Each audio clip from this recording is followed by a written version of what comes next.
Hello, everyone, and welcome to the 70th episode of Kouryer Podcast. Today, I'm joined with Ahmed Aldoori. I don't think he needs any introduction if any of you who are listening are active in the art community.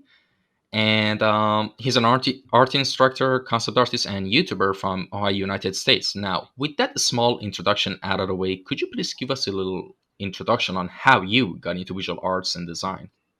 Oh, sure. Yeah, thank you for having me, by the way.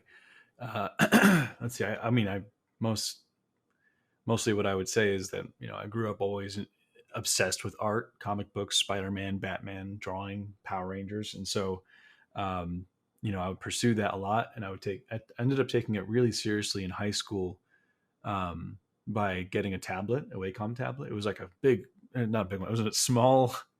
I think it was called it was the Intuos two. Yeah, the Intuos two. And I would just try to learn how to paint by like copying things. And I ended up actually going to a school for engineering, which was a horrible waste of time. And I was super depressed. And I dropped out because I was cutting class so I can go home and paint. But I eventually pursued art, illustration, concept art. First at a community college, then at another school, and then eventually art center. Um, I'm in a bit of debt, so I still have to pay for all that. But no, it's good. But yeah, being inspired by what you can create from nothing, and we all like to daydream and kind of sit down and imagine worlds. And I'm like, I want to have the skill set and the tools to be able to convey those worlds, and so that's what got me into it. All right, awesome. And of course, you already mentioned a bit about your origins of how you got into the art and design. But the next question is: were you originally studying art and design, or were you pursuing another career path? You already mentioned that you were studying, you were in a engineering major, but how did that happen? Like, how was the initial thought? Like, when you wanted to go to engineering, like, did you had like sparks of like Oh, ideas of I want to go to art? Like, how was it? well, I mean, I didn't when I was in high school, I had no idea what college really was. It wasn't explained to me, and it was sort of expected. Yeah, after high school, you pick a college, you go, and you become a professional, you get a job. Uh, we didn't have YouTube or anything like that. We had some online forums and stuff, but nothing like what we have today. So back then, I was just lost and confused, and my parents are pressuring me to like, you have to. What are you going to do? What are you going to do with your life? What are you doing? And I couldn't say I want to draw because there's really no clear evidence to say I could do this for a living. And so, uh, computer science engineering was at the University of Toledo. I went there because my brother was going there for that, and we both were there at the same time. And it was horrible. Like I was so broken. But then I think like halfway through the semester, I remember just being in the parking lot of the school, and I was like on the phone with my mom. I'm like, I can't do this. This is not. I'm leaving. I'm done. This is not for me. I'll figure something else out. I don't know what it's going to be. And then like after another year of just suffering back at home with my parents, um, going to community college, I eventually actually I remember the specific story when I went. So the first school was like 2 hours away from home. When I moved back home, like I needed to do something, so I applied for community college, and it was just basic life drawing classes. I wouldn't even call them classes because there was no teaching. It was just here's a thing, draw it. So, but I remember outside of the classroom there was this big poster just of Art Center College of Design, the school I've wanted to go to since the beginning. Since I discovered Craig Mullins and his painting skills and all that, I knew he went there, so I wanted to go there too because I want to know how he does what he does. And I remember like standing outside of the classroom, just staring at that, like so sad that I'm not there, and I just whatever. It's not going to happen. It's too expensive. It's too far away. My parents will never let me. Um, but eventually, I went to another school that's also 2 hours away, but south this time, uh, in Columbus for Columbus College of Art and Design. So for illustration, and it still wasn't what I wanted, but it was much cheaper than Art Center. And then I decided to take a semester off there to apply to Art Center, and everything. I didn't think it would work out with like acceptance, scholarship, and all that stuff. And eventually it did. And so I ended up going to my dream school. And then I graduated and I worked in the industry between then. And I had this opportunity to go back and teach. And so when I went back to teach before the semester started, we were in this conference room with the administration and the teachers and the faculty, and we for the new teachers, and we were going around introducing ourselves. And when it got to me, I was like, "Hey, I'm Ahmed Aldoori," and then I looked up at the wall, and it was the same poster that I was looking at like 8 years ago in that community college. And just so I told that story to them, like, it's crazy that I'm here right now, because that poster is what got me like inspired to be here. It's crazy. Yeah. All right, awesome. Actually, your story about being in an engineering major and suffering in that major is really relatable, because I kind of had the same experience as well. That I was Mm. an engineering major, and it was just horrible, because I loved, like, in my head, since I was a kid, I loved robots and spaceships and all that. And I was like, maybe I should go. I don't know, maybe, okay, you go to college and you become a professional at something. Mechanical engineering is the nearest thing to that. But I didn't know Right. the thing that I liked was a creative process of it, not the, engineering part of it. Yeah. And no one was there to tell me that or understand that. Hmm. Like, as a 17-year-old, like back in my home country, Iran, basically any third world country, if you tell your parents most likely that you want to follow with the art path, most times you don't get the most supportive like answer and feedback. So yeah, I mean, it was a kind of like long road for me to also realize that, hey, you should focus on visual arts and design, not that. Right. So yeah, that's actually something common that I also had with a lot of artists that I had on the podcast as well.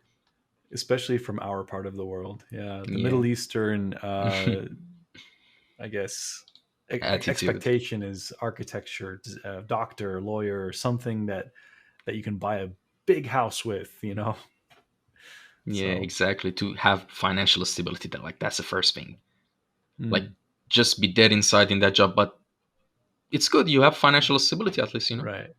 And I understand it from an extent. It's like Exactly. our countries, for a long time have been dealing with war, and Yeah. so survival is priority. And so Mm. this mindset of, no, do what it takes to survive and be secure. And then there's that mindset, and suddenly your child is saying, I want to draw pictures. What? you know and so I can understand it, but things are different now. Yeah, exactly. And we already mentioned in the introduction that you're a concept artist, but the next question I want to go a bit more in depth. And the next question is, what is your main branch of design that you're focusing on right now? And tell us about your experience from the start of it until now. Sure. Well, I don't know. I haven't done much art for myself in the last month or two because I've been building that course, which we can talk about later. But for me, I think for the longest time, I focused on painting people, faces, portraits, character designs. And I think maybe for the wrong reasons for the most part, which is like uh, offering something to the social media world saying, hey, look at this thing that you all like. I can do it. Give me money or whatever, or likes and attention. And so there was that MO for a while. But I think right now I'm curious. I'm more in a position of curiosity. And what I want to pursue is maybe actually challenging myself for what if I had an environment design project for a potential hypothetical game, what would I do? And should I record that and make a whole course of it? So now I'm just kind of thinking in terms of challenging things.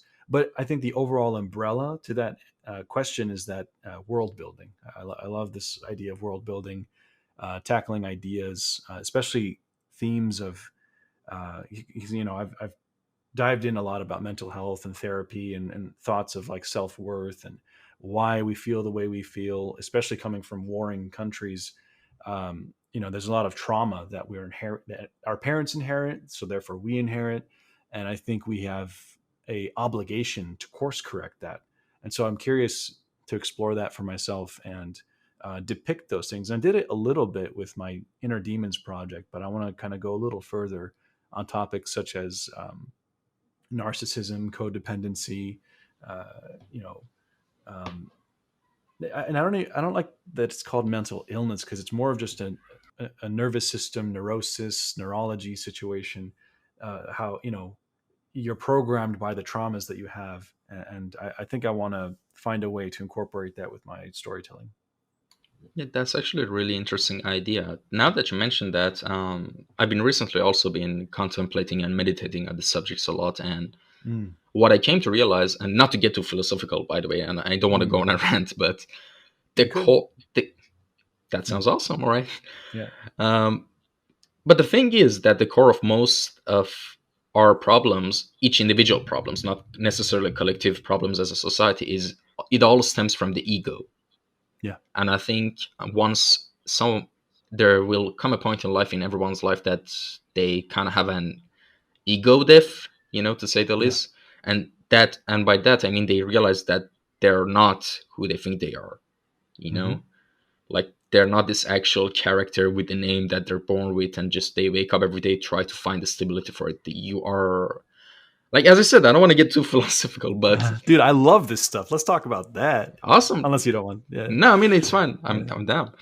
But like, Absolutely. it's like your identity is not based on whether how much airflow power you have or anything. It's just you're a soul in a body. You're not a body that has an Exactly. extension, external soul, something like that, if that makes sense. Hmm. And like a lot of problems like arises from, as I said, from the ego. And what is ego in my like kind of sense of understanding is that ego is the identity of your material avatar, earthly avatar, if I could explain that way. Because Hmm. in like animal kingdom, as you see that everyone's trying to fight for the dominance, to be the big guy on the top. Yeah. And it's that kind of like animalistic instinct in us that wants to be bigger than others and feel that power dynamic in a sense. Like, and a lot of people want to feel that, I don't know, by being good at anything they can get their hands on, online games, Hmm. chess, art, fighting. A lot of people get into like wrestling and martial arts just to feel better. A lot of people like, New car. Yeah. yeah, a lot of people get into police force. From philosophy, I'm just going to political. What the hell? A lot of people, like, for example, a prime example of it is they go to police force just so they can feel the power dynamic of having a gun and authority over people. Exactly. And it also comes down to another thing, and that's the kind of toxic culture there is right now, where we have this kind of like cancel culture in just our today's society. And it's been Yeah. really amplified because of social media, because it allows a lot of people to have a kind of voice, Yeah. and this kind of collective hive mind. Like, the fact that someone there's out there sitting there, they think they can cancel someone with fake evidence or just pseudo fake Hmm. evidence like that, just to manipulative kind of gaslighting like that, to Yeah. bring someone who they're jealous of down, it makes them feel powerful. Oh And yeah. the reason a lot of people do that, because they feel small and insecure. And the reason that happens, because their identity in their head subconsciously is based on their earthly identity, not their real identity. So it's Right. like a circle that, if you just stem it all back, it comes down to the core of the ego. Absolutely. And so, if I could add to that with a story, All right. it was the eighth grade. I'm not going to say which school, but I was in a middle school, and I was the only Middle Eastern person in the school. And so it was a town of, it was like white town, a couple black people, but I was the only Arab. And so I already felt a bit out of place. And I'm not using this as a victim card. I hate when people do that. It's more just like, hey, just here's the setting. But in my mindset, at the time, I was playing the victim in my head. So there was this girl who I had a crush on, and I've had a crush on her for like a year, like 2 or 3 years, ever since like grade school. And she, there was this other guy, football player, white dude, great jaw, tall, big shoulders, and she really liked him, and they started dating. Me in that position, I held a lot of jealousy, resentment, uh, rage, blame, pointing fingers, and I even heard some people talking that they want to beat up that guy, and I was hearing like, yeah, yeah, you should, yeah. But I didn't say it out loud, but I was excited that he was going to be taken down.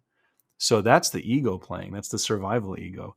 Um, but it's like most people aren't willing to admit that they've had those feelings because they're so pious and superior morally, And so, you know, I understand because it's in all of us, right? So in a way, we can at least empathize with these people who are wanting to do that, but it's still wrong.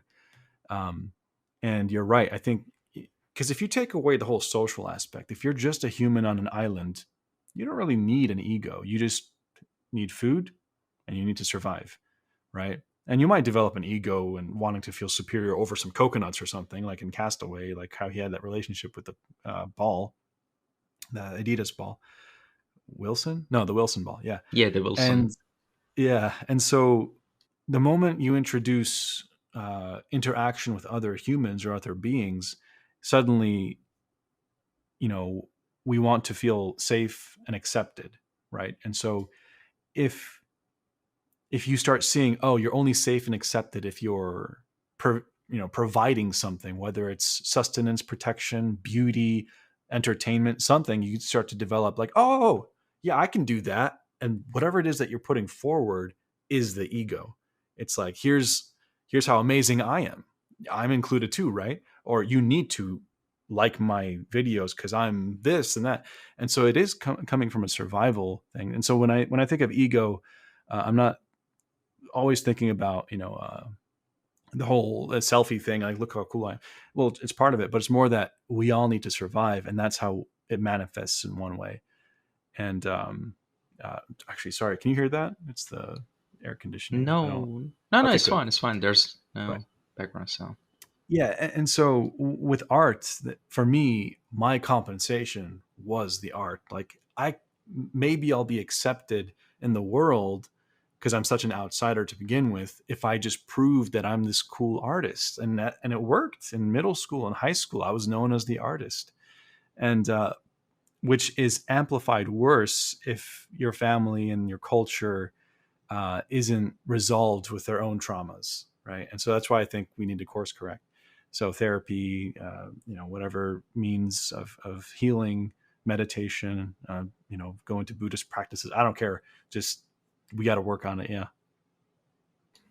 Yeah, and just to add two notes on that, and to move on to the next question, is a lot of like things like negative cultural things that is right now present in not just third world, not just Middle East, but just in the whole world right now. I mean, I just want to give an example right now, not to, you know, go off the course so much, but right now we're in July and it's Pride Month, and unfortunately, in a lot of countries, Pride rules, like, people from LGBTQ community rules aren't really, like, considered. And I don't want to make everyone's mood like negative, or I don't want to go details, but a lot of bad things happen to people from LGBTQ community in Middle East, for example, not just Middle East, even in US right now.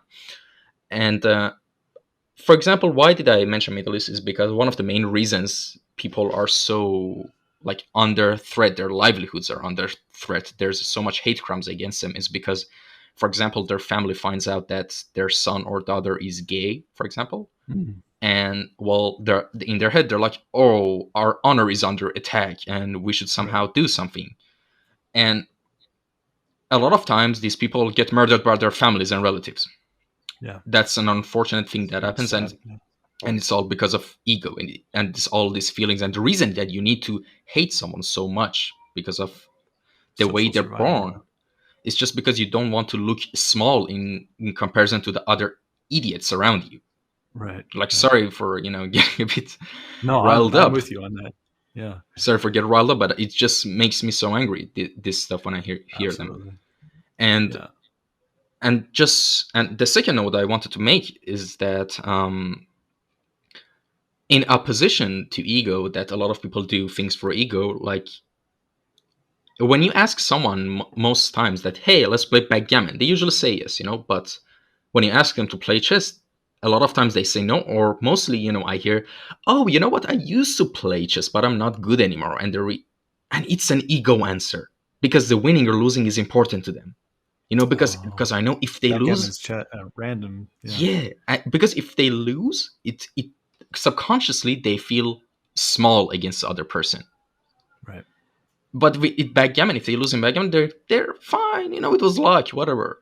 Yeah, it's just dice. Yeah. Yeah, and the last point I want to make in this subject is that in opposition to ego, as I said, there's a love and the primordial energy and the feeling of cosmic feeling and Mm. intention. So what I want to say, and when I want to end this, I'm going to end this on a good note and say, try to be present in your head to see why you're doing something. Is it because you love this Right. stuff, because you love the process and eating the dirt and grind of it, or do you just want the achievements and accolades and the big numbers you get, or it could be money, it could be Mhm. followers, it could be anything. Yeah. Like for Yeah. example, sorry, Yeah. go on. Yeah. I mean, just to add to that, it's like I think every human, every individual, I'd say, has an obligation to step outside of wherever they are in life, whether it's university or with family, and go on some kind of retreat. This is like terrifying to most people, to step away from their phones and disconnect, but to like step back, observe, and just take note of what you're doing in life, and just to, take. I know most people are like probably super busy in life and they have work, and they don't have the luxury of doing that. But I think taking a step back, even if it's just like while you're taking a shower, and like thinking like, okay, who am I, what am I doing, what do I want in the world, why am I a part of this group, do I really believe what I claim to believe, and all that stuff, because in the end, um, you know we're all, it's ephemeral, we don't last forever, so eventually you don't want to reach towards the end of your life and regret not having taken a moment to like ask yourself, what do I believe, why do I believe that, what am I doing it for. um, and I think if you're below a certain threshold of like just needing to pay the bills, I understand, like it's perfectly fine to pursue this kind of thing for money and like just to survive. And um, but I think the whole ego thing of like, well, now they're going to see me as amazing, like I've been there. And when I reached, let's say, that threshold, and like people saw me as amazing, it felt empty, there's nothing there. Like, okay, now I could do more than this person, or now I made more than that person in this job, or whatever. It means nothing. Like, I think, as you said, the foundation of all of that is the primordial, unconditional acceptance of each other, with a caveat, of course. You don't always want to accept people who are abusive and narcissistic and all this stuff. So I think uh, being self-aware is absolutely key and necessary. Yeah, exactly. And just one last thing to add to whatever you said is that being alone is actually real helpful because it makes Mm. you be alone with yourself. And a lot of Yeah, people, when I tell that to them, that they ask me, how are you comfortable living alone? And by the way, I've always been comfortable living alone. I just same. never felt like it was a bad thing or something. But a lot of people, it was surprising for me that apparently it was. And when I kind of did some research on that, a lot of people are afraid of who they actually are. That's why they don't like being Exactly. alone. Yeah. And the main thing is just try to find what makes you feel fulfilled. That's it. And the thing that makes you fulfilled is the thing that you actually love. So try to find that and just gear your life towards doing the stuff that fulfills you rather than the stuff that you think obtaining them fulfills you. You know? Can I give an example? Yeah, Yes, sure. absolutely. I Sure. totally agree. Because in prior to Art Center, prior to being a professional and succeeding, my goal in my mind was very ego driven, which is perfectly fine. It's okay. It's part of the process. I wanted to be the best. I wanted to be known as the best. And if there was a threat to me, I'm not going to associate with that person if there's a chance that their art is better than mine. So I'd have all these like weird ego driven rules that I set up. And so, having been really good in the professional industry and on YouTube or whatever, as I said before, it reaching that top doesn't feel like what I wanted it to, and it didn't solve anything. It didn't heal the traumas and the pain that I've carried my whole life.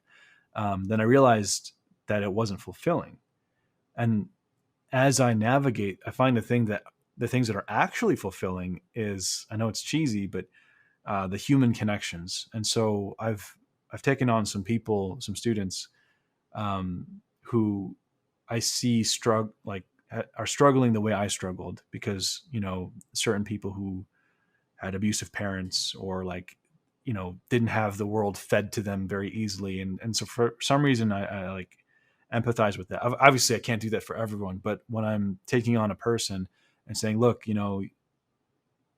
our culture, because the person happens to be Middle Eastern, our cultures aren't very good at giving us our needs, which is the unconditional love, encouragement.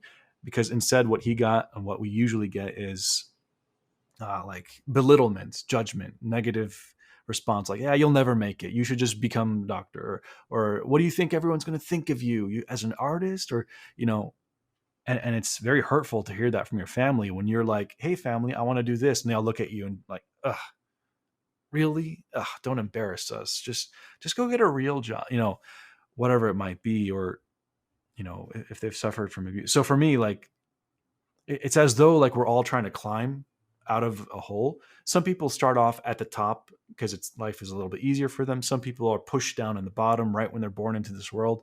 And I think, coming from a war, a ridden culture, I sort of did as well. And so there was a bit of a climb for me. I was, when I left Iraq at 2 years old, we were in a refugee camp, and it wasn't exactly smooth, right? Um, and it's fulfilling for me to make things easier for people who I take on, because it's like that kind of relief, in the same way that when Art Center accepted me and gave me a scholarship, there was such a relief, right? And so to help like some people with that is the only thing in my life right now that's actually fulfilling, and it's what gives me purpose. It's what makes me want to do really well with the course, so that I can help that person with some of their bills and stuff. And yeah, that's actually fulfilling, not a Maserati or a Tesla. That's actually such an interesting story. Being for 2 years in a refugee camp. You said you were 2 years old No, when you were, or we, did I misheard something? I was 2 years old, and we All were there right. for 30 days. No, yeah. Oh, So we left Baghdad and during Desert Storm, and yeah, we were there for 30 days, and we were at a refugee camp that was run by American soldiers, and we eventually got our way back. Not back. We got our way to the States as a refugee. So there was a photo of us in the New York Times as like a family that oh, got away, really? kind of thing. Yeah, Oh, I was a little interesting. little kid. Yeah, Huh. there's some funny stories. Like, the only memory I have of the actual camp, there's a couple. Like, there's this one where they were saying, "Oh, get back inside the tent," and then like there was a dust storm coming, and I remember Mhm. the helicopters taking off, and the dust was just going over everywhere. And I should do a painting of that. And then there's another memory. I was with my brother. We're just walking around the perimeter because there's nothing to do. We're just looking for Mhm. stuff to. And so there were these plastic sporks. That's like a fork mixed with a spoon. Mhm. And we would open it up and like go sit on the edge, and the tanks would go by, and like they would wave at us. The American soldiers would wave at us and give us candy sometimes. And so we would like take rocks and like fling them at the tanks, and they would just like laugh at us. That's really all I remember. But and there was a when we actually left, we were going on this bomber plane to fly to Germany, then to some other place, and then eventually the States. It was so loud, and because like the engines were going, and it's like, it wasn't like an airplane where there's like seats that are just regular. It's like in a military thing, so you're on the side. But as we were embarking onto the plane, there was this big bag of these colorful earplugs, and they're meant for your ears because it's so loud. Yeah. I thought it was candy. I'm like, and I was like sobbing and crying. I want to eat it. Give it to me. And so that's the third memory I remember from that. So All that's right. It's pretty interesting stuff. yeah. And all right, let's move on to the next subject. Now, I want to know that what is your main branch of? Oh wait, oh wait, I just asked that. Sorry, I'm an idiot.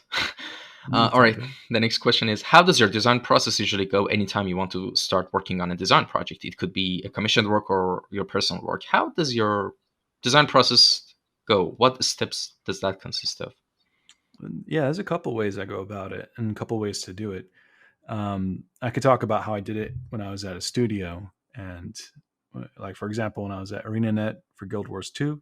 designing characters and costumes and stuff. They'd give me a theme, such as Reaper for Halloween. That was before Overwatch, so we had that before that. And so I had about 2 or 3 weeks to come up with a design so that it's released for Halloween. And so for me, as a design process, I would just start researching, looking up Halloween pictures, pumpkin heads, skulls, a scythe, taking the design language from a scythe. And if you go to my website, you can see my design for it. And I would just start sketching, and I would do a couple sketches and ideas, and I'll take a couple further, and I'll say, "Oh, that's cool," but I'll go to a different one. And the key element that I would suggest for any design process is having multiple ideas and jumping between them. Because if you're stuck on one, it's like you're polishing this golden egg, and you're so precious with it. But having multiple designs that you're working on allows a fresh eye to happen every time you look at it. So I think that's a sort of a life hack for our concept artists. Nowadays, it's similar. So there's a lot of research involved. Like I'll just have a Pinterest board, or I'll make a pure ref board of a mood board or some specific reference. Or if I'm going to do a portrait and I know I want some like expressive hands, I could try to make it up, but I'm going to get some photos first of some really nice hands doing some like obvious finger gestures. So a lot of research, reference. I know there's like this weird group of people who are saying you should never use reference. I'm like, you are absolutely like stupid. I'm sorry. Like, and then they might argue, well, look at Kim Jong-il. He doesn't use reference. My dude, that dude looks at reference all morning before he does those things. And he has a lifetime of a mental library of things he studied. He's not making it all up. And I don't know, I think people are obnoxious trying to, like you said, be above other people and play this hierarchy elitism game. And it's like, who cares? Just make the art. And so one last thing I'd like to add for the design process, and this is probably very integral, and it's that you you got to go for a walk. You go for a walk or take a shower or something, because that's when the best ideas happen. Because if you're sitting in front of your screen trying to draw the best design and you come back to it, maybe you get some coffee, you're looking at the design, but the only input there is your design and your reference. But if you're walking, there's actually a study about your brain waves. I think it's theta waves that are engaged, especially when you're taking a shower.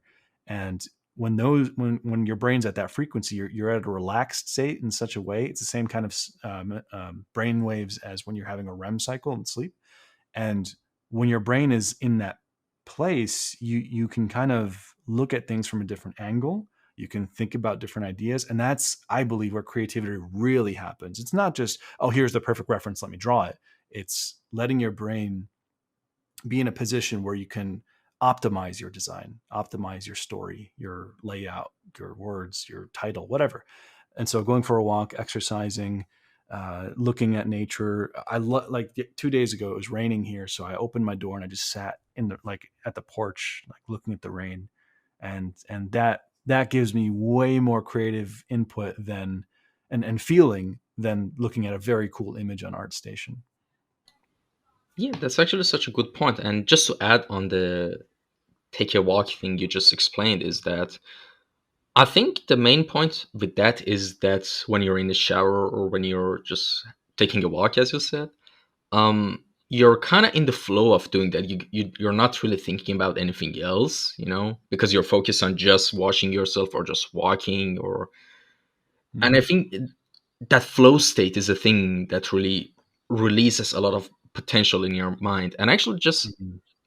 a fun fact, I just want to say that about the experiences I had with this and how important it is. Like, I think you had two really distinct ones happen 2 years ago in summer. um I was having a lot of problems to come up with a logo for my podcast, which for anyone who's listening right now, that if you see the logo, how I came up with that is I've been stuck with designing the logo for it for like a month or months for a year at least. Mm-hmm. And I one day I was going for a run, and I ran like 8 9 kilometers. And during those runs, suddenly, it's so weird, suddenly an image, a formation popped into my head, like a crescent and just three lines ahead. And I was like, wait, what is it? And I just like it's kind of like a flash of inspiration. And then when I got home quickly after a Mm, shower, I just opened up Illustrator and I just tried to replicate there that it as is. much as I can. Yeah, I'm not kidding. Then I yeah. polish it up, and it's what's on the profile picture of the podcast, the That, whole Kouryer brand thing logo. uh, yeah, that's exactly it. It's giving your brain a chance to give its input, because I think the ego tries to do the Mm. driving, but once you let your like natural sense of whatever, when you're in the Zen flow state of driving or running, one of my favorite things to do is do really long road trips, like across the whole country. And oh boy, the ideas that come, like, oh, like sometimes I want to pull over and just like do a whole project on the side of the road. I actually went to your Instagram to look for the logo because I wanted to see it. And I Oh yeah, realized it's I'm on not my following you. I'm so Instagram. sorry, No, it's fine. but It's now I fine. am. No, it's fine. I got you. Thank you. Kouryer? What does that mean? Actually, it has a funny story. Not funny. Why did I say funny? Interesting story.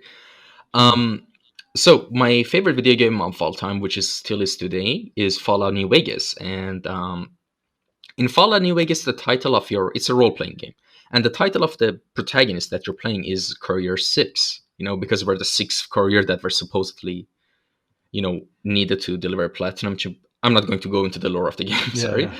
And so I love the word courier. I just want to do something with it, but it looks so bland and flavorless, and it's like what you want. It's courier is the name of a, like, I don't know, delivery company, something like Post that. mail. Yeah, Yeah, yeah. but I was like, how does one make something like this cool? What would Ed Boon do?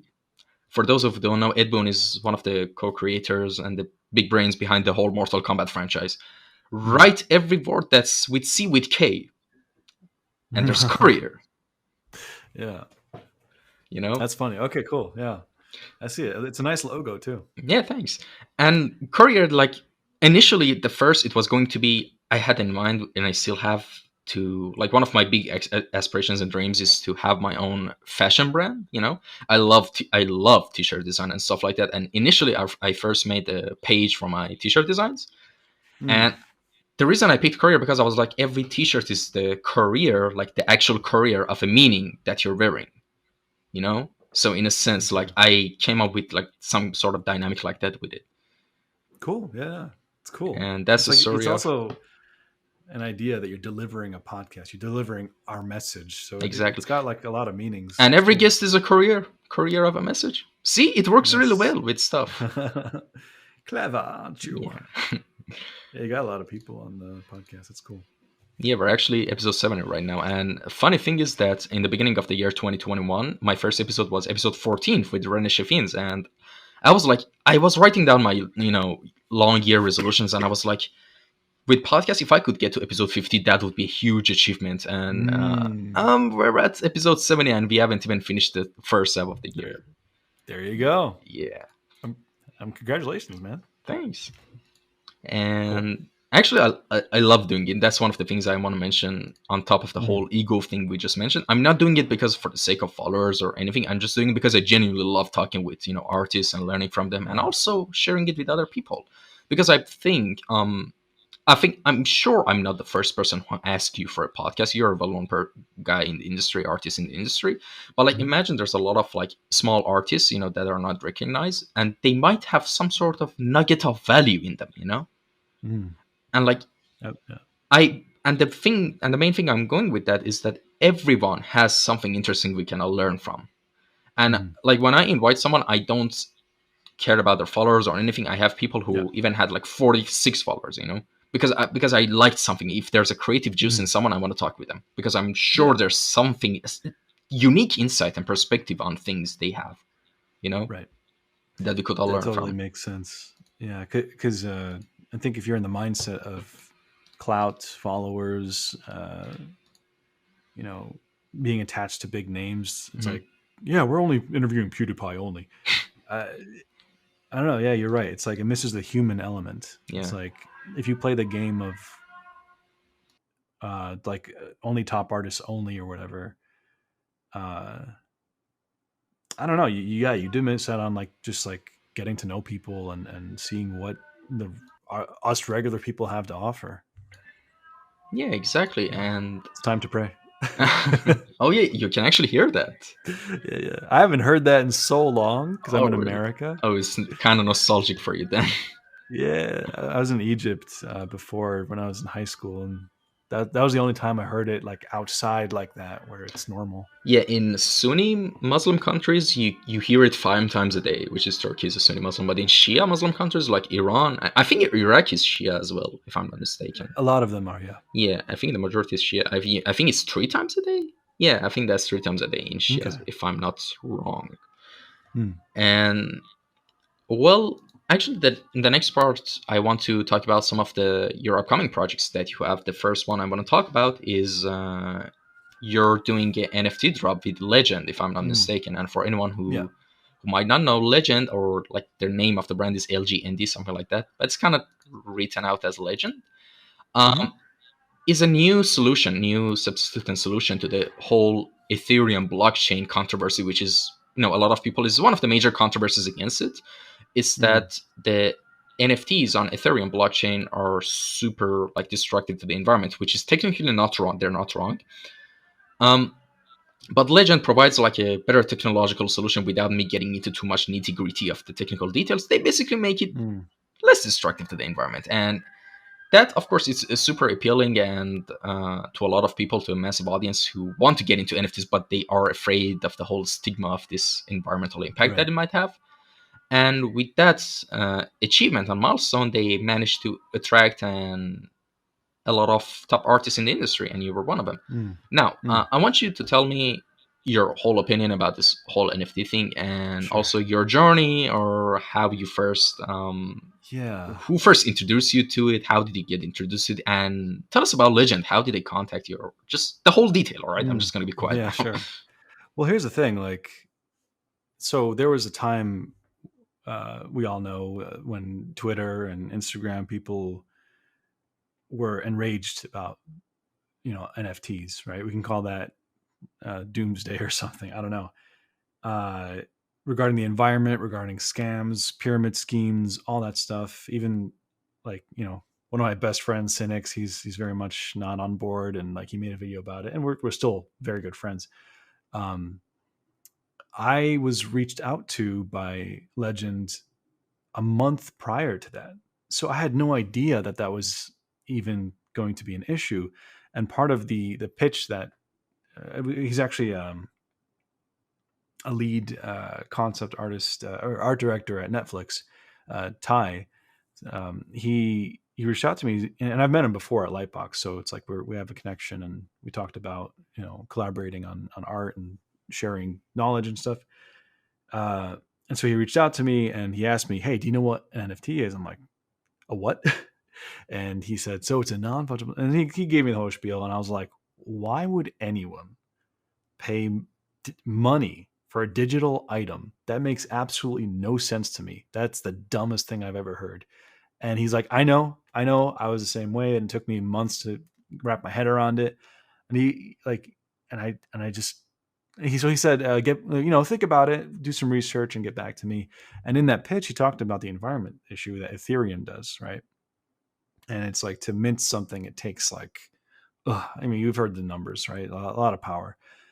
With this new blockchain that they've been developing for years, uh, according to what they were telling me, to mint something, it takes the same amount of energy that it would for a light bulb to be on for I think like 2 or 3 seconds or something. And I was like, why would people be upset about that? I don't. It takes more energy to tweet about how upset you are about it than it is to do the thing. Um, and it's like me having this light on right now has already used up way more. Now I haven't, they haven't. They've also like showed like the comparison of the millions of users on the Wax chain, which is what Legend is using, compared to just what Facebook is using with Instagram and stuff. So it's like, uh, you know, I don't know. I don't think the environment argument is uh, really legitimate for this blockchain. I do think it is for Ethereum, based on what I've been seeing. And then if you go to the Legend Instagram page, you can kind of look at the comments and say, "Hey, okay, well, what about the numbers, blah blah blah. There's actually somebody, I think his name is Brian. He's answering everybody, and he's somebody who's like in the nitty gritty, and all the information that you want to see is on the website. You just have to learn how to read it. Not on the Legend website, but on the Wax chain website. So everything's public, everything you can verify. So going back to what we were talking about regarding our human need to have control over others for ego reasons, and seeing these opportunities that you're left out on. And it's like, when that girl wanted that other guy, remember what I said? I was like, I felt inferior and insecure, and I wanted that to be taken down, right? As an immature child that I was. So with this, I'm not saying everyone who's against NFTs are immature children. What I'm saying is I think there's something deeper in that, like, oh, you have this fancy boat that only you're allowed on, and you're going to succeed because of it, because you have about a bunch of followers.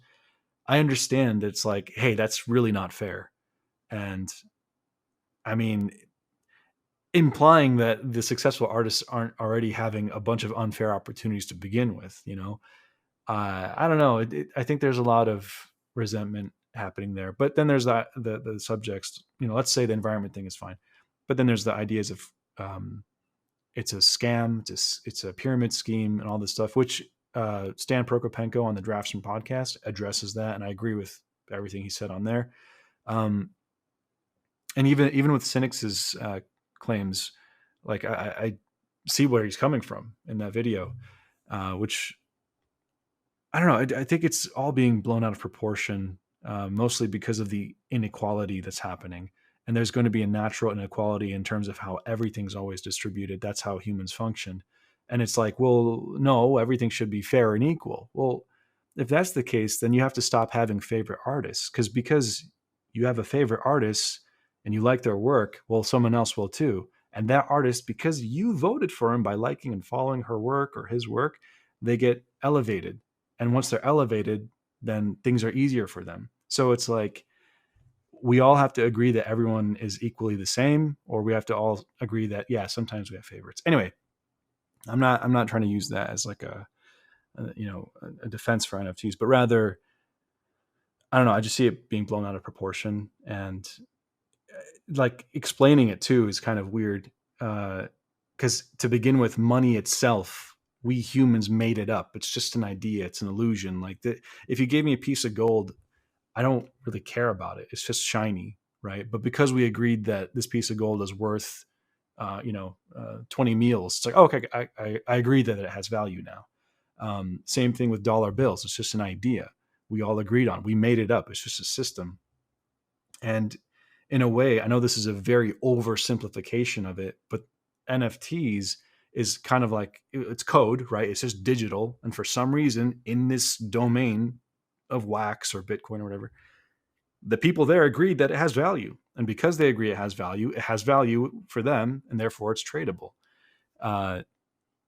Much like if you're playing a game and you want a skin for your character, to you that has value, and you agree, even though it's digital code, for you the value is you get to wear it on your character. And I understand the argument, well, you can't wear an NFT. I understand. Not yet. And so with NFTs, it's like, I don't fully understand why somebody would spend $69 million on one. But Eliza, she had one on Legend, and I love her work. And this idea that in this digital domain that is probably going to last for a very long time, she has a thing, and you can be minted, and you can have your name on it, and you can support that artist. I bought one. I'm like, okay, I sort of understand it, because I wanted to support her. Plus, now I have like a contribution to this little thing. I still think it is all pretty silly, and it's, it may or may not last. It could be a trend or a phase right now. But yeah, early on before the storm happened, I was like, what, sure, yeah, why not? I don't see a risk. I don't see the only, when people say it's a scam, well, who's being scammed? Like me as the artist? And I don't think so. It's like I'm putting a mint. I still have the rights to my work and all that. And if somebody wants to have it minted as an edition that they own, kind of like a stock share, then by all means go for it. and I understand the whole, well, there's stolen art being put onto NFT things and people are making money off of that. Yeah, that's messed up. It needs to be policed. But it's not like things aren't being stolen and done on Etsy or eBay all the time. And it's all a problem. I'm not championing that. Nothing's perfect, but again, I think we humans are just course correcting. We're setting up new ideas. We're experimenting. Uh, if what I was doing on the Wax blockchain was like literally going to the ocean and shooting innocent seals in the face, like I'd be like, hey, stop it. Or like actually polluting and dumping oil into, I'd be like, maybe I'm going to back off. But I don't know, just charging my phone uh, takes more energy than apparently what Wax does. So I don't know. I'm probably going to get, I've never talked about this before yet. So I'm probably going to get some disagreements and hate and like, well, actually, you're wrong because, and we're canceling you. Dude, I'm figuring this out too. Like, just chill for a sec. Let's see how this plays out. Yeah, exactly. I've got a couple of points to say about this whole issue. That's about the stuff you mentioned. First of all, I want to get to the whole cancel culture thing.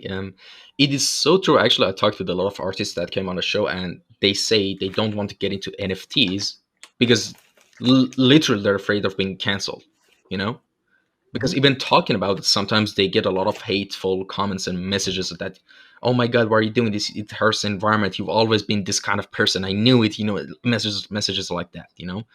And I actually listened to the Draftsman podcast of the Mm. Prokopenko about NFT ones, actually, myself. I forgot the name of the co-host, but he said something really Marshall Vandruff. oh yeah, he said Yeah. something really interesting. He said that people who are against NFTs for the environment reason, they're not against artists making money, and the artists who Mm. are like on the other side of the spectrum are not. They don't want to sell money as the cost of like ruining the environment. So if the Right. both sides calm down, just settle down and start listening to each other, they both want the same thing. They both want to save the environment and let the artists make money. And like, Mm. if when dust settles and people would actually listen with the intent to understand, not with the intent to reply, a lot of problems will be solved, honestly. But that's not the case, unfortunately. Eh, Well, look at where we. Oh, sorry. Go ahead. no, sorry, go ahead, go ahead. I mean, look at where we come from, like Iran and Iraq. Yeah, Like, I'm sure our countries with each other were at war. yeah, for And seven, 8 years.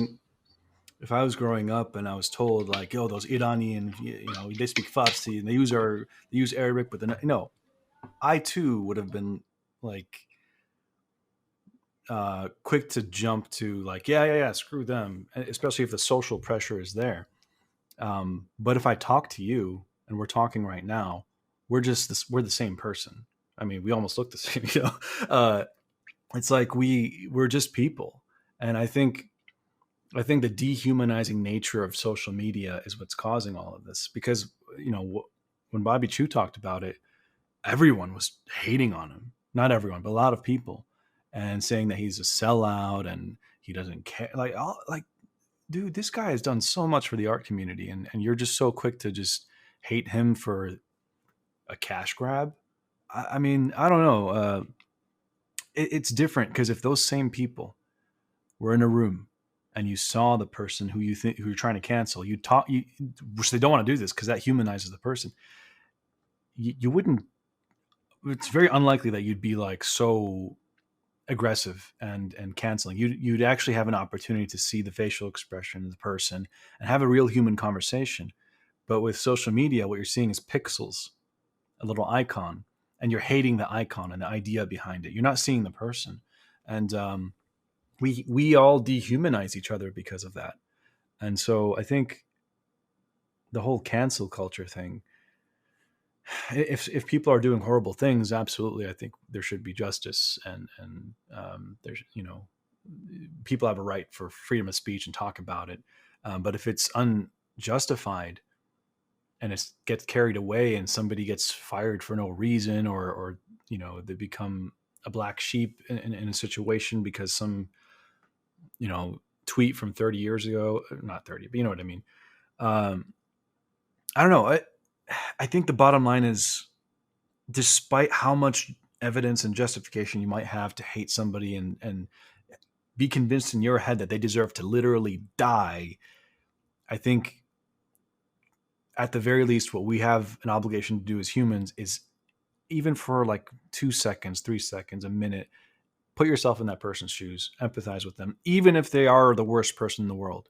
Like, how did that person get to where they are? Why are they saying what they're saying? Why do I disagree with them? And just for a moment, try to see what it is from their point of view. Now, there are people who I absolutely disagree with, especially like in certain, I don't want to bring up certain things, but political things that are happening in the Middle East. And it's like, I couldn't eat for days when certain things were happening. You know, I couldn't think. There's so much traumatic news that like my heart literally couldn't take it. It was beating so fast for 3 days straight. And, you know, it was recent too. And, you know, I posted one thing about it, and people from both sides were like messaging me, and I felt like, I don't know, but at the very least I was able to talk to both sides. And because of that, you know, I see hope. Right now, we humans we're in our infant stage in our civilization. We are tiny, tiny babies. We don't know what we're doing. You know, so I think I do have optimism for the future because of these kinds of conversations and the conversations I had with who I thought were my enemies. And, you know, just building on that instead of immediately going to the witch hunt and the tribalism and the shaming and the gaslighting and like, you know, tearing people down because of resentment and crabs in the bucket mentality. I think I do have faith that we, our future generations will look back at us and think, wow, how primitive of them to hate each other for no reason, or for such a stupid reason, you know? So, yeah. And to add something else about the whole NFT thing is that I don't want to get too much details in it and that much, but there's just one thing I want to raise attention to is that I don't know, for anyone who's been listening to every single news piece that on YouTube or Twitter about NFTs, they probably know what I'm going to say. But the thing is, in 2000s, early 2000s, internet was at its very infancy stage, and it was just blog posts and just maybe a couple of pictures, not much. Then in 2004 or 5, YouTube came and MySpace came, and they were like, oh, there's visual media on it, and it's evolved. Then we were entering kind of in the Web 3.0 right now, which is like the NFTs, the VR, AR, and all of this other um, blockchain, all these other technologies that's coming. And the trend is that everything's going more digital and virtual. And I don't know if you've heard about this Ethereum metaverse. That's kind of like a game that people can go on, buy lands on, and make stuff on. Mm-hmm. And the NFTs are going to play a crucial part in that in the future. And what I mean by Mm-hmm. that, a lot of aspects of our life, whether we like it or not, is going to be digital. All right. And like, for example, let me give an example. um Imagine you're in that virtual world. You log on to your account on your virtual world and you meet your friends, just like in video game, nothing new. All right. But like, if corporations get involved, it would get much more serious and advanced. And imagine they make a small city like villages, and in that cities or villages are, for example, a Netflix theater, and you can actually watch movies in that metaverse, which is already happening in a game as an like a beta test in Fortnite. I think that Christopher Nolan actually premiered 3 of his movies for free on like a Mm-hmm. Fortnite gallery, and people could log in with their characters to the zone, and it's like a huge movie theater.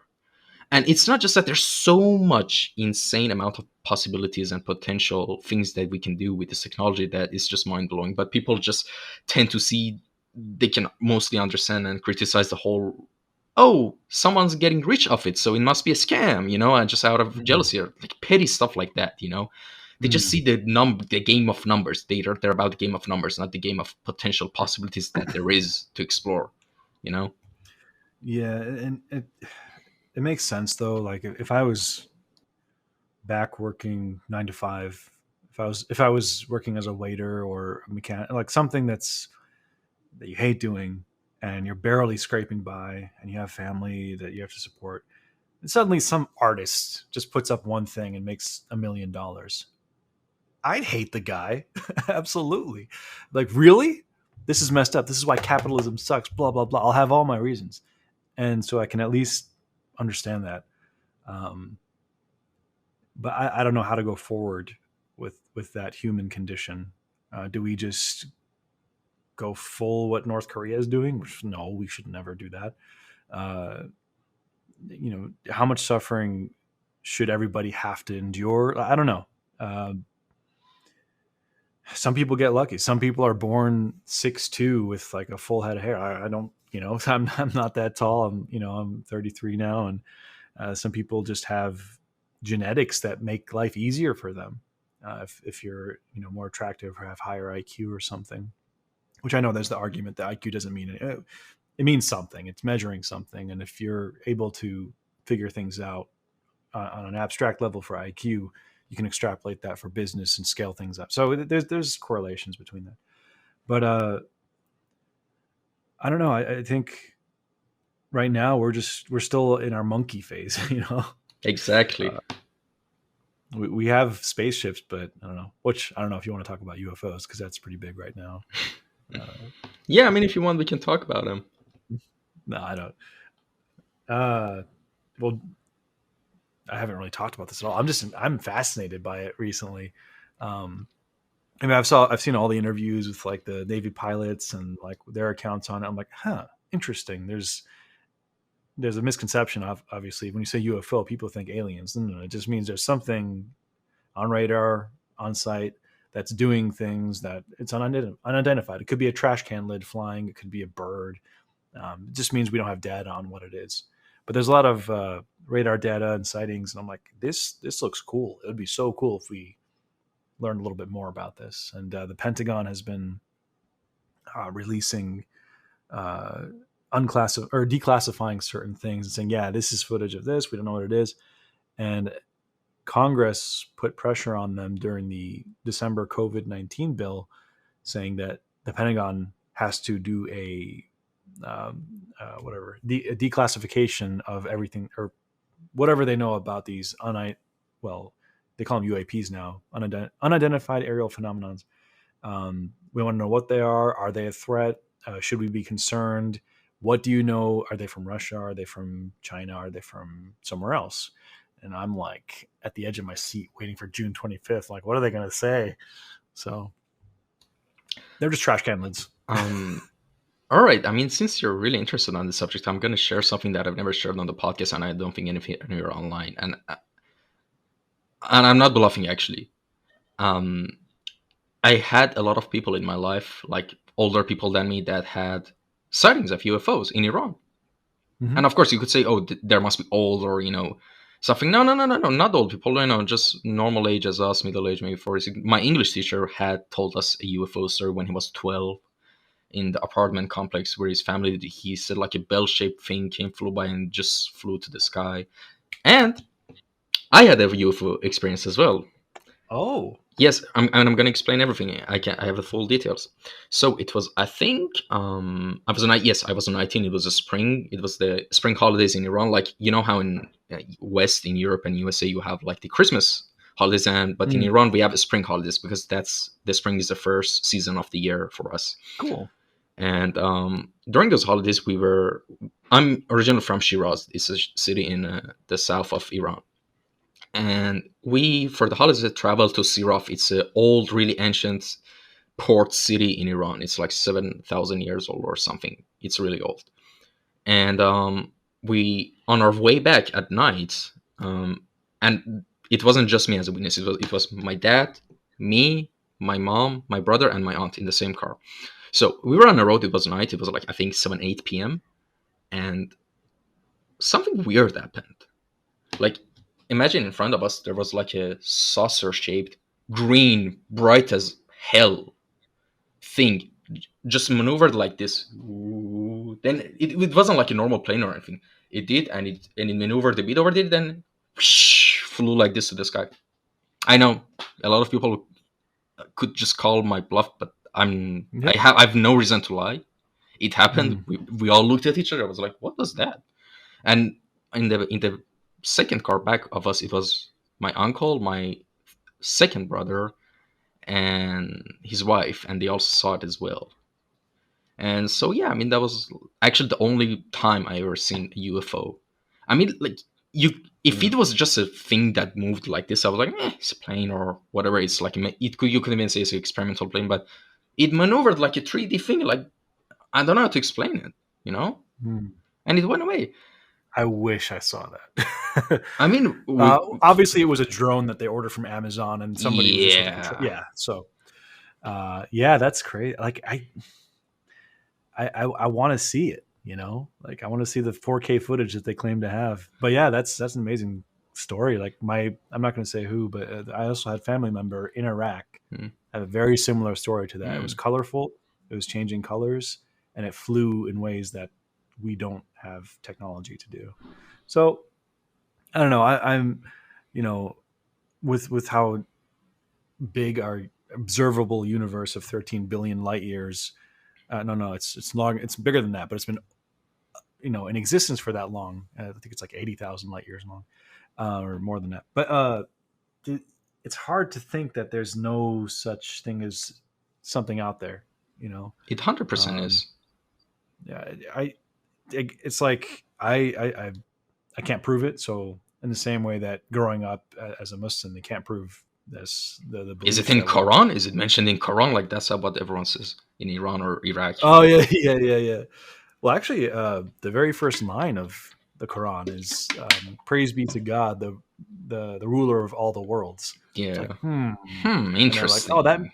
that means heaven and hell on earth, right?" Oh, I don't know. Anyway, but that's if the religion Yeah. is legitimate. So I don't know. Um, I'm in a state of curiosity right now. I can't claim this or that. I'm not, Yeah. you know, very in the middle. I mean, just an interesting thing you kept saying in the podcast that try to emphasize with the other person. Now we both, like, for anyone was listening, try to emphasize with the aliens, like that might be after, of course. Why in your right mind would you want to interact with this civilization that is so infant right now? Like, we attack and kill each other just based off physical appearances. We're that backwards, like, as a collective civilization. Hmm. And imagine like a whole different species and civilizations just came down. I mean, a lot of people would just blow them up for no reason, for fun. Well, if they have the tech to get here, I don't think we have any chance of attacking them. Exactly. Um, yeah, I don't know, man. Well, here's the thing: I listen to a lot of sci-fi audiobooks, so my mind goes pretty far with these Awesome. things, and I feel like, yeah, if what we're seeing in these footages and stories and claims are extraterrestrial, which would be very interesting and confirming a lot of stories. Um, I don't know. I don't think. Yeah, they probably wouldn't want to interfere. It's like Mm, us, giving weapons to gorillas or something, or like yeah. telling. I don't know. In terms of technology, like why would they give us Yeah, them, exactly. um, or why would they want to be known, or I don't know, dude. I'm not making any claims, but Yeah, it's just a I fun do. topic to talk I want to about. know. Yeah, Yeah. yeah.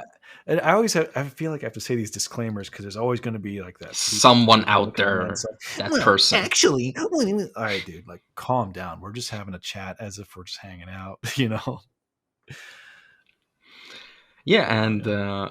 like I'm not gonna lie, I love this episode, and it feels Yeah. like a Joe Rogan podcast at this point. So DMT and Yeah, Elkman. alchemy. Yeah, yeah, the typical I stuff. haven't I haven't seen a single episode ever since he went to Spotify because I don't use Spotify. No, actually, And his so, some of his recent episodes was really fun. He had, I think, David Lira for the third time by now. It was a really fun episode, and mm, he still does fun. He actually changes his studio. It doesn't look yeah. like that red alien ribcage he was in. Oh god, that That was was horrible. disgusting, honestly. Yeah, all the contrast was on the background and not the people. Yeah, Uh, I was going to do a paint over for that, but yeah, it's been a really fun talk. yeah, and I could go for hours talking with you. yeah. Honestly, we're not over yet. I mean, but if you have time constraints, please let me know. Sure. No, if you got more, we can go a little bit further. Yeah. And the next thing I wanted to talk about in the general art section was also an upcoming, not upcoming anymore, the course you just dropped, the digital Oh, painting right. course. Yeah, the main The thing. most important thing. Yes, exactly.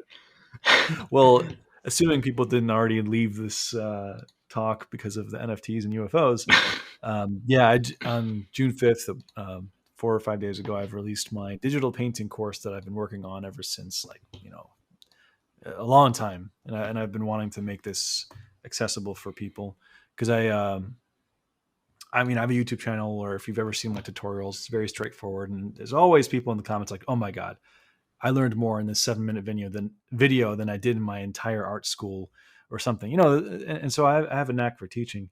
So I wanted to take my experience as a student at Art Center College of Design for entertainment design, also my experience there as a teacher, plus the experience from working in the industry, and then making this map of how you get from nothing to where you want to be. And so it's all the foundations, and I walk through every single node of like, okay, if you can't render a sphere and make it realistic, how the hell are you going to draw a person and paint that realistically?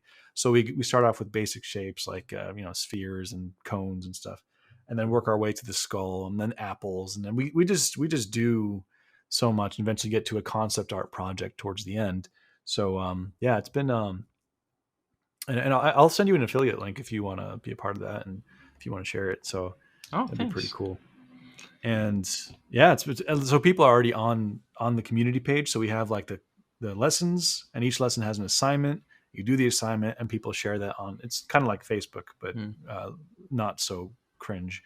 And they're commenting on each other's work, and I have rules on there like don't critique people's work unless they're asking, things like that. And I'll sometimes hop in there and like do a little paint over, and but that's not a guarantee. But yeah, it's been really great. I'm very happy to see it flourishing. Yeah, and I just had a question. How much is right now usually a college course, for example, on digital art or concept design like that in USA? Like, let's say a small, cheap community college. How much would it cost usually? A small community Yes, college. for example, yeah, the cheapest I version. don't know what it is these days. Mm-hmm. I could look it up, but I could tell Seven you what art thousand, center. something like that. Yeah, probably around that for tuition. Mm-hmm. But if you're looking at an art school specifically for what I'm teaching, like let's say at Cal Arts or Art Center or RISD, whatever, uh, I think I think it was Cal Arts. Just per class, it's like $5,000, and you're taking like 7 classes or 6 or 7 classes. Art Center is around 4,500, so 4,000.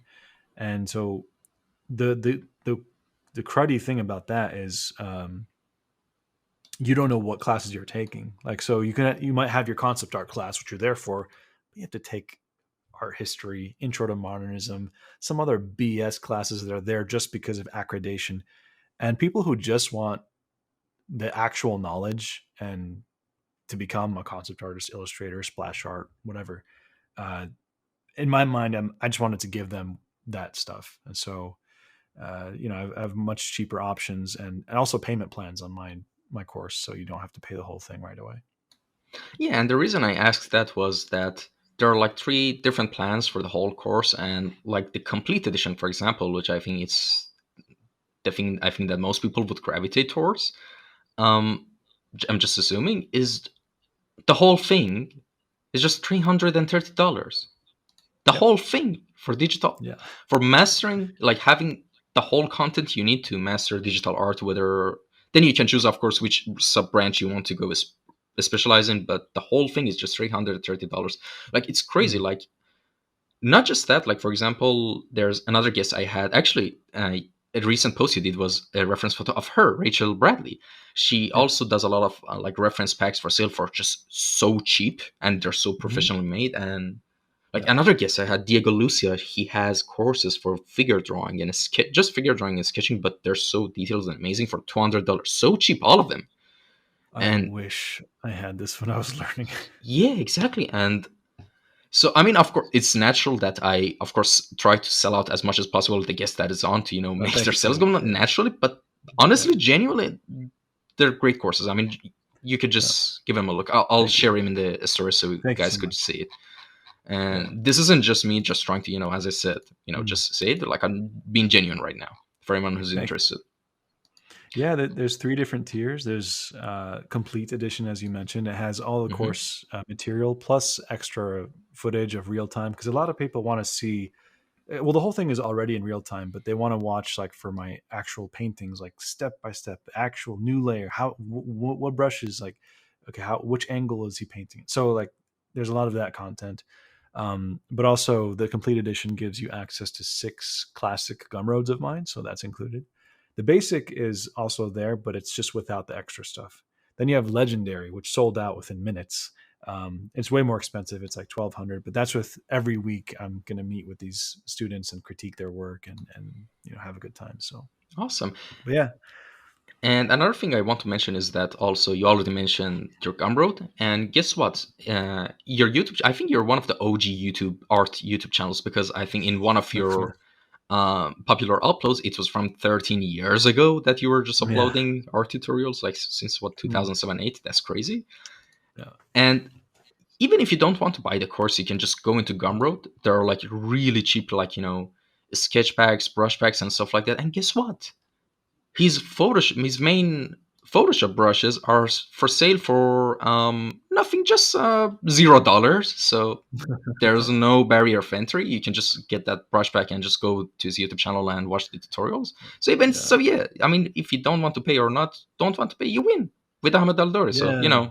Well, it's win-win. yeah, thanks, man. Yeah, I appreciate it. Well, even my YouTube channel, I have a lot of free educational content that people keep saying like, "Thank you so much." Like Yeah, exactly.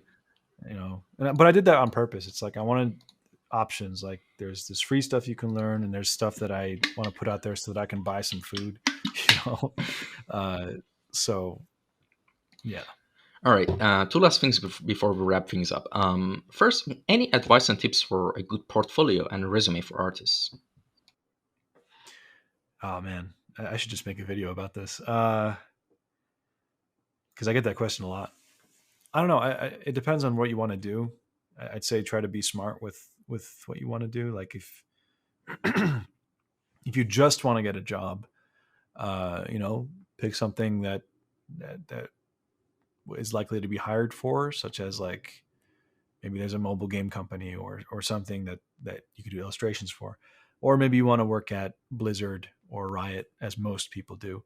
Um, what I would do is if I wanted to get a job there, is I look at their content, reverse engineer what I think is their design language, really study it, do copies of it so I become familiar with the color palette, the shape design, um, and I would ask myself what would a project look like as a sequel to that world or a prequel to that game, and then make that and submit that as your portfolio and keep it to 10 to 15, maybe 20 pieces. Don't try to overload everything, because when I was at ArenaNet, on Guild Wars 2, we would get applications. That was part of the art team, so we'd kind of look at it.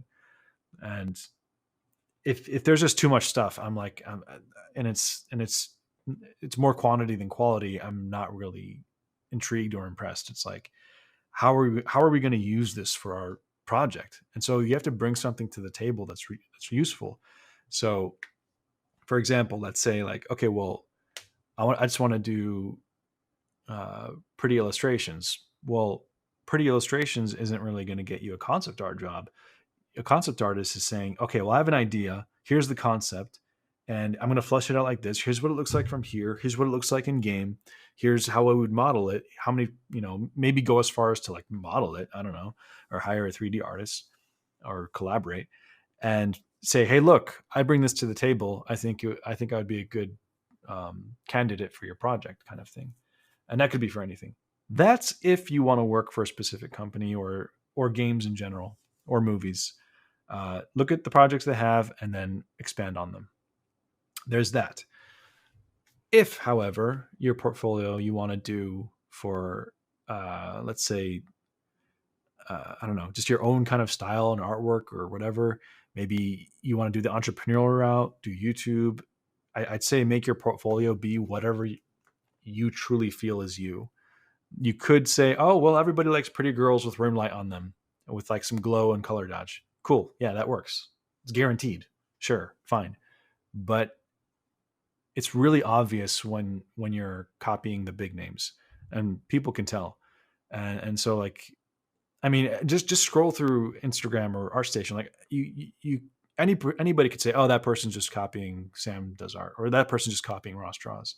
and which is fine. Maybe that's your way of starting, but I think develop your own voice, your own style, and which how do you come up with your own style? I have a video on that, but basically, it's a result of a lot of mileage by doing different studies and letting that influence what you do.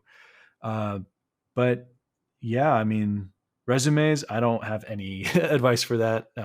When I was looking at portfolios at Arena, I didn't read anything. I just was looking at the art. But I think that the actual HR departments and people, they probably do like it if you have experience. But for me, if I was hiring for a project and I can see that this art, this design, the turnaround, this would look amazing in the game. Like, oh, we could use a brain like this, somebody who's coming up with these concepts. Yeah, let's give them a shot and like hire them for 2 weeks and see what they do. So yeah, long winded. Um, I think I did something by mistake. Could you? I think your microphone is muted now. I tried to unmute myself. Could you see? Oh yeah, sorry. Can you hear me now? Yes, I can Yeah, hear you. Sorry, I panicked for a second. yeah. Now, that's actually the first time in that happened in over 70 episodes. Oh my god. It's the UFOs, dude. Don't worry. Yeah, messing with my brain. Thanks so much for coming by. With everything that's been said and done, to conclude what we discussed, could you please give us a roadmap for someone who's zero in visual arts and wants to get to the place you are in terms of skill set, like where to start, best books? And actually, one thing that I really loved about the stuff I saw on your YouTube channel, you recently uploaded a video of, I think, promoting your digital art course, why you need a roadmap, something like that, which kind of Yeah, animated the whole thing of concepts you need. That was so yeah. brilliant. Yeah. Thank you. You could maybe break down that, I mean, if you want. Sure. Can I actually share my screen? I don't think you can on Zencaster, unfortunately. Yeah, that's If I a can change my yeah. I camera. mean, Are you going to edit this, by the way, or you just upload it raw? but the camera hasn't changed it, and I think you have to like pick it Yeah, in I'd the have to leave. beginning. Yeah, so that's a bummer. I should actually try to Okay, learn yeah. how to record podcasts on Discord. So that I think would be better for. Discord, StreamYard is pretty good too, Uh-huh. because then you can share screen, change whatever, add a bunch of people if you want. Yeah, but I could talk about it, and I don't know if you're going to add video over this, but um, the roadmap idea was like, because on YouTube alone, I could say you could probably get a full art education on YouTube for free, but where do you start? Who? Where? What are you supposed to learn first? There's literally millions of videos in the art community. So since I've been through it all, not the videos, but been through the process of going from nothing to a professional, I know what you need, and so I made a map, and it's a very fundamentals oriented map because that's what you have to start with. Like I said earlier, if you can't render a sphere or an apple, don't bother trying to do a character. Do the sphere first. So the first part of the map, you're walking through uh, rendering shapes, and then from there rendering cubes with colors, so that you understand color theory. From there, we're going to painting apples, then skulls, then all the way to shape design and understanding values, how to push and pull light and make the illusion of form on a face. We studied the facial features all the way to um, stylized studies and master studies of like how to actually look at an old master painting, like from John Singer Sargent, breaking it down. These are all the things that if you do a lot over time, you'll have the tools in your uh, inventory to actually pursue what you want. I'm not, I can't claim that this roadmap gives you a job. What I'm saying is watching a speed paint tutorial by some fancy art, like artwork, isn't going to get you there. What you actually need is the foundations. So the roadmap is foundations first, have that in your inventory, and then slay the dragon. And so that's why I'm putting the concept art project at the end of that roadmap. And I think what I'll do is maybe a sequel course of just the concept art stuff. So yeah, I hope that answers your question. All right, awesome. Thank you so much for coming on the Yeah. show. And where can people contact you if they had a question or just wanted to say, "Hey, I love your works. Where's the best?" Uh, just Instagram, Ahmed Aldoori _art. That's a good one. There's also a email button on my Instagram if you Mhm. want to send a message to that. It goes to my business email, but I can't promise I can get back to everybody because I've been getting a lot of messages this week because of the course. But yeah, I hope to see you all there. Yeah, thanks so much for coming by, and thank you to everyone who tuned in. I know this podcast was a wild ride. We went through NFTs, UFOs, ego, and philosophy, and all that. It was actually a really fun episode. This This one, has been I'm really fun. really glad it happened. And well, see you guys in the next episode. Bye. All right. Bye, everyone.